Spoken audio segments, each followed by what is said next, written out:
The one commodity that is most valuable on this earth is time. Time to love, time to live. From the moment the human body is born, it begins dying. I can live with no responsibility whatsoever. The price I pay is that nothing matters. Or I can reverse it and everything matters.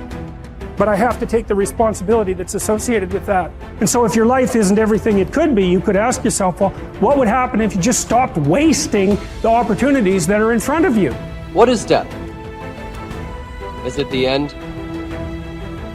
Or is it the beginning? And what is life? What is this thing we call life? What makes life so unique and so beautiful? It is beautiful because whatever you have that you may be facing, what you may be dealing with, life is still good. You are living and achieving your dreams. Find time to better yourself, read, explore, research, live life, do things you've never thought of doing before. That's what it's all about. It might not be fun, it might not be easy, but it is profitable. It does give you results. Think about all of the great people that we admire in our society and the things that they must have had to go through in order to make it look effortless. And one day you're gonna be great, but you think you got time. You think you got time, 3 years from now, 5 years from now. I'm telling you, you deserve to be great now. And not only do you deserve to be great, there's some people in your life. You must be yourself if you want to experience your true purpose in life. If you're different, be different. Be different and do it with pride. If someone doesn't like it, if many people don't like it, who cares? Your life would feel better and richer if you had a goal, you chased that goal, you accomplished some things, and you would get this boost of confidence, you'd get this boost of self-esteem, like whatever it is that you're going to do. Learn from what you've just done, move forward. Learn from what you've just done, move forward. Repeat, repeat, repeat, all the way forward until one day you're going to get to the end of that tunnel and you're going to see the light. You need to take massive action. And if that doesn't work, try something else. If that doesn't work, try something else. Keep going with massive action and you will find the way because it will give you momentum. The time is now. The time is now to express and for people to believe in themselves. The time is now for it to be okay to be great. Listen to me, if you work for it, if you're willing to put in that sweat, that blood, and those tears, baby, I'm telling you, you can have what you want, be what you want, do what you want. Are you hearing me? And start now. Start believing, start dreaming, and create the life and the person that you really want to see. I think it's good to remember that if we just go along with the crowd, we won't wind up with much more than the wish that we could do it all over again, and as far as we know, you can't. If we want to amount to anything as individuals, we need individual goals, individual thinking, individual actions, and we must never conform to the big group. We must love them, we must help them, we must serve them, because our whole success will depend on our ability to do these things. But never lose our own individuality and our identity by permitting ourselves to become submerged in what has historically proved itself to be little more than a suffocating sea of indirection and purposelessness. If we want to emulate someone, fine, but let's be choosy in whose steps we follow. It's the only life we've got. And remember to think.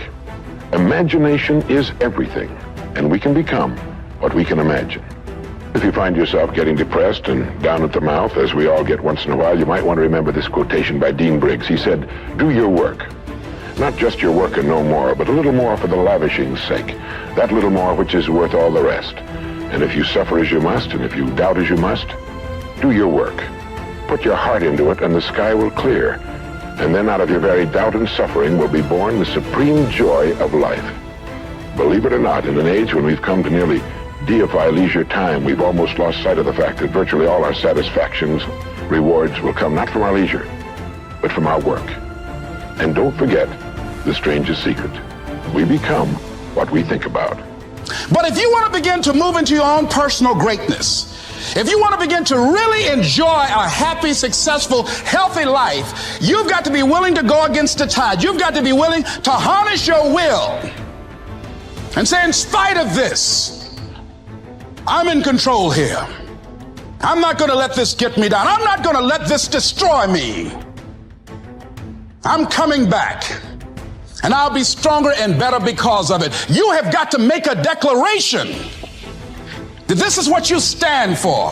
You're standing up for your dreams. You're standing up for peace of mind. You're standing up for health. You want it, and you're going to go all out to have it. It's not going to be easy. When you want to change, it's not easy. If it were in fact easy, everybody would do it. But if you're serious, you'll go all out.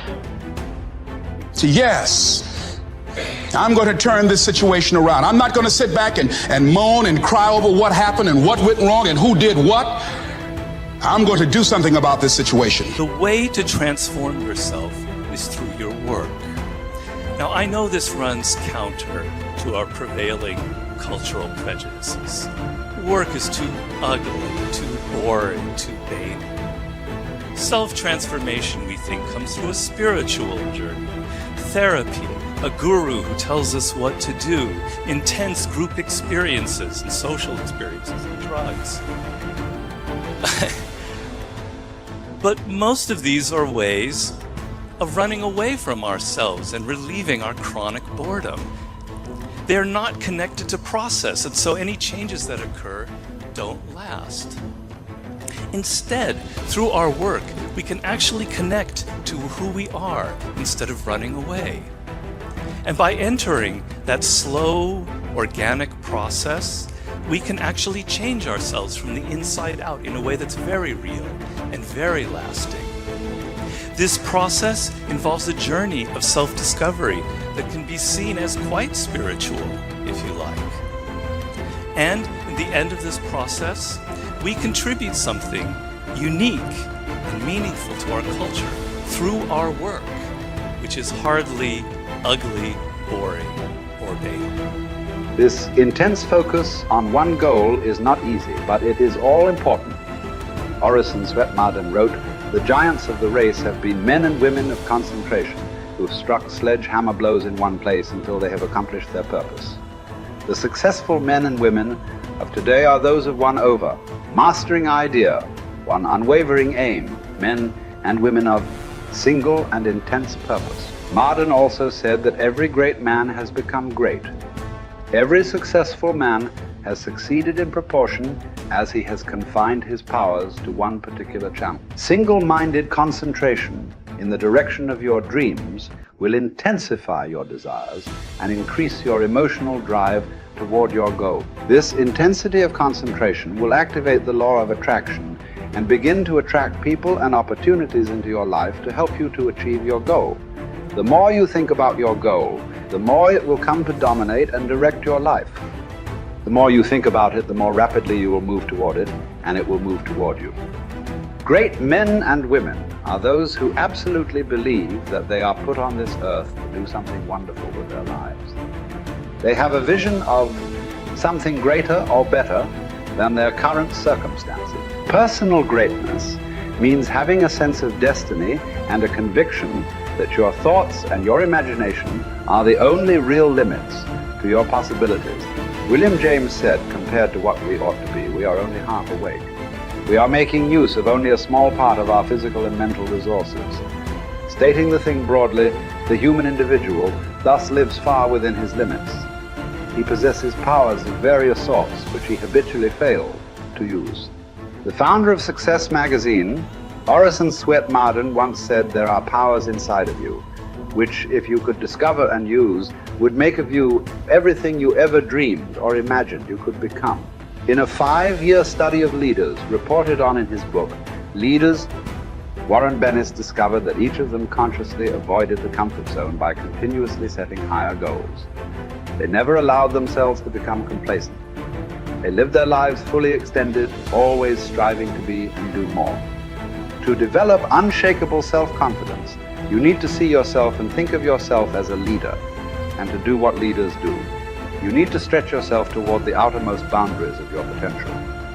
You need to set goals that draw out of you the very best that is in you. You need to work toward objectives that cause you to feel a sense of mastery and peak performance.